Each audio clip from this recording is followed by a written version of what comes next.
This is my 3.2 arousal, anxiety, and stress assignment.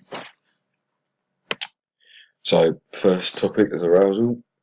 And arousal is the intensity of a specific behaviour in a situation. This depends on the degree of emotion linked with the situation for that specific person. For example, two different people may exhibit varying degrees of emotion to the same situation depending on the amount of arousal they gain from it. There are two types of arousal, cognitive and somatic. Cognitive arousal is a mental response to arousal. An example of cognitive arousal in a sporting situation would be a basketball player negatively self-talking before a semi-final. This may be because they are experiencing high levels of arousal because of the severity of the game. Somatic arousal is physical responses to arousal. An example of this would be a football player preparing to take a penalty to equalise the match. Their heart rate and breathing rate would be increased due to the arousal of the body, for example. So we can see how somatic is components of the body. So it's physiologically arousal is changing the body. So the heart rate increases, whereas cognitive is all in the mind. The Jar theory explains that with a higher amount of arousal, an athlete will perform at a higher level. For example, a basketball player has to shoot a free throw to win the game with a large crowd watching them. Because of the importance of the shot, then their arousal levels will be higher. And so, in theory, because their arousal is high, it means that they're more likely to make the shot. Their arousal is high because of the situation, and there is a lot of pressure and a high reward if they make the shot.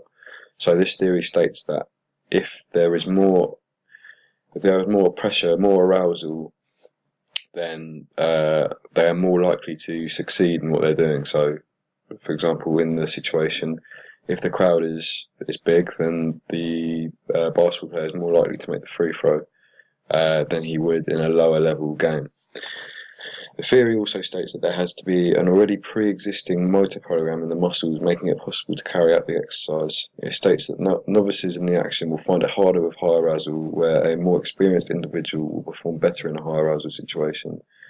This is because you need to already have the skills in place to carry out the action. So a professional basketball player will be able to make the free throw, and it states that because the arousal is high, he'll have a more chance of making the shot because he's already got the skills in place, whereas someone who doesn't know how to play basketball is unlikely to make the shot with more arousal because they do not know how to do the skill, and it's probably more overwhelming for them more than helpful. And so a criticism of this theory is that while stating situations which hold a higher level of arousal will make athletes perform at a higher level, whereas we can see that this is contrasted by the English football team, as on multiple occasions they lost penalty shootouts to other teams in high arousal situations. This therefore shows a flaw in the theory, as some people cannot perform in high arousal situations, even when they are elite athletes. So moving on to the inverted U theory, this is still for arousal. So this theory states that there are optimum points of arousal, and someone can also have too little arousal and also too much arousal to perform at the best possible level in a sporting environment. If the person has too little arousal, then it means that their person can have limited concentration and attention tends to wander to unwanted cues. So say, for example, someone with too little arousal will get distracted by the crowd and the fans, and then completely he'll be focusing on the wrong thing, whereas instead of focusing on the game, he's focusing on things that aren't relevant. So optimum arousal levels mean that the individual's potential performance is maximised and their concentration is high. So this is the best possible for an athlete. Over-arousal includes the person entering a state called the hypervigilance or blind panic state, which means that you can't concentrate on relevant cues and are focused on one thing.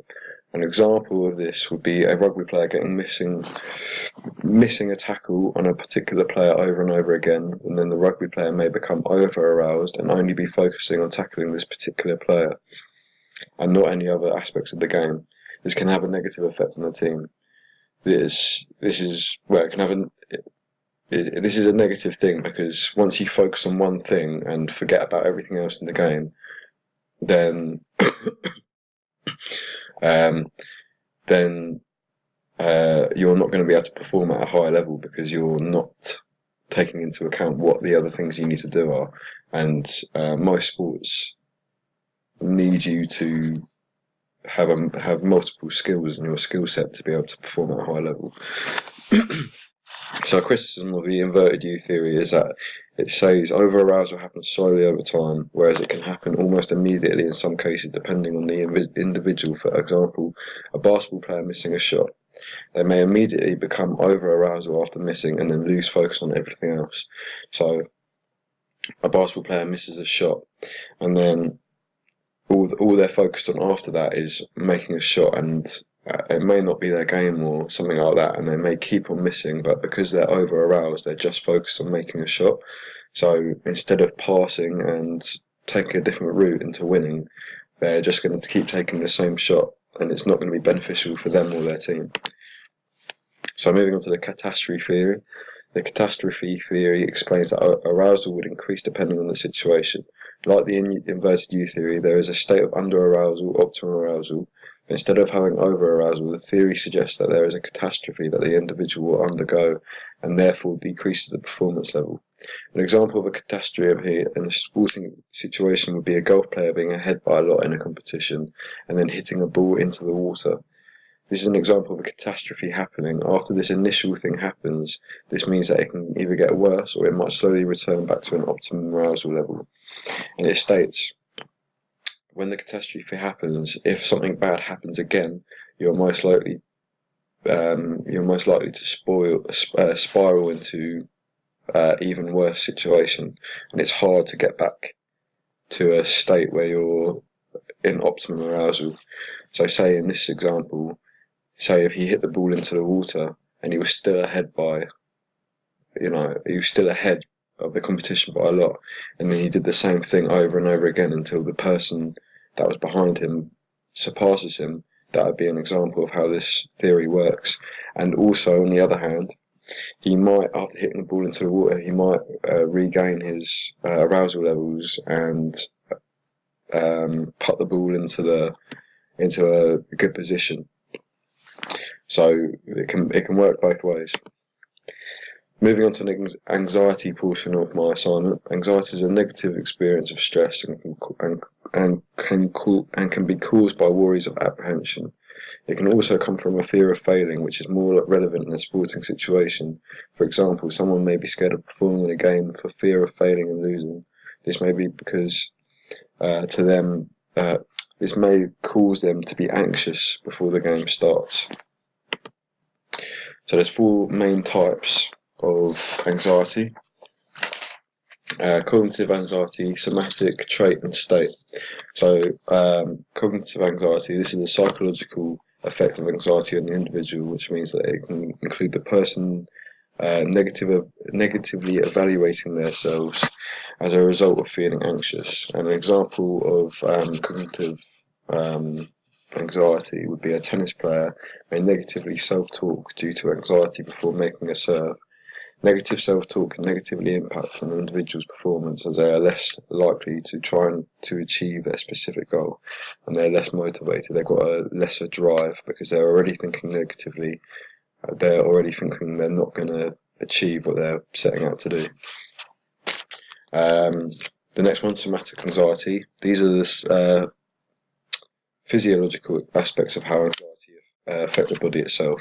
When anxious, the heart rate and blood pressure rise along with the other components of the cardiovascular system before exercise. An example of somatic anxiety is a basketball player will experience a rise in their cardiovascular components before taking a free throw. This can be heart rate, breathing rate, blood pressure, cardiac output, and tidal volume, because they are anxious because the free throw, even though it may not be an important shot, it still can cause someone to be anxious if they're scared of failing, they're scared of missing, everyone's watching them. That's only an example. Some people may not, it's all subjective, so some people may not get that sort of anxiety from the same situation. Trait anxiety. So trait anxiety, this is described as a general disposition to perceive situations as threats An example of this would be someone who has a naturally anxious personality and therefore situations that aren't a threat are perceived as one. This could be social situations or in a sporting context and can be to do with situations within matches or games. An example of this would be in a sporting environment. This could be a rower feeling unusually anxious to compete in a friendly race. The race does not mean anything, and this is due to them perceiving the situation as a threat. So say if they lost, rather than just a fun thing. And this is someone.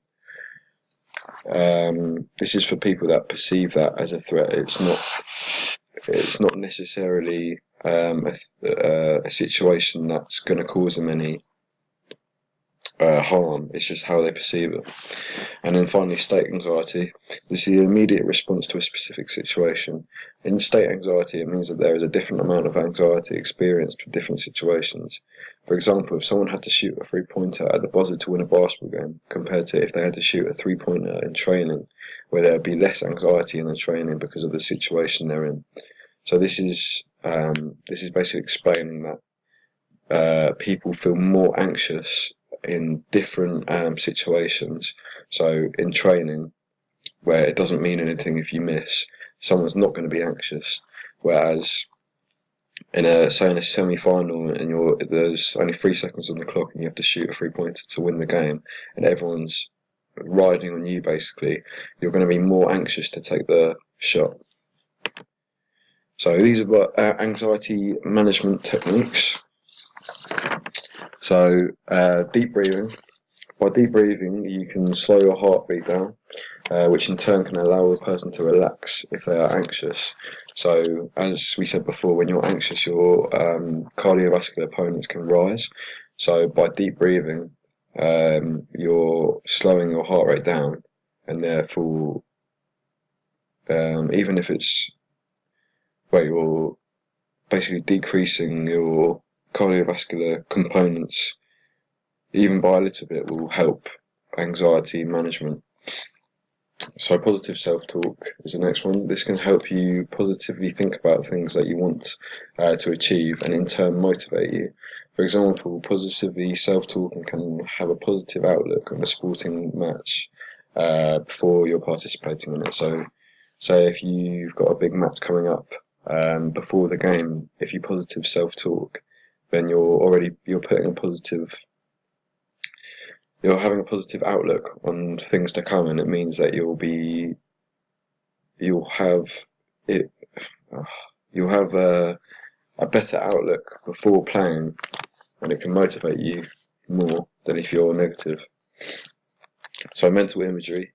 An example of this is in a sporting environment is imagining yourself scoring or doing something well in the sport before playing, and this can mean carrying out these moves. So mental imagery. By mentally imagining something that you'll perform in a game, it can mean that you'll actually carry out this thing in the game if you've got the opportunity to. But say if you had a mental image of you missing a shot, you're more likely to miss a certain shot in a game because you're having a negative outlook and you don't believe that you can do it. Practice is quite self-explanatory. If you practice something, then you'll be better, and therefore you'll have less anxiety about doing something because you know you're better at the actual task. And then selective attention just means that within a game, if your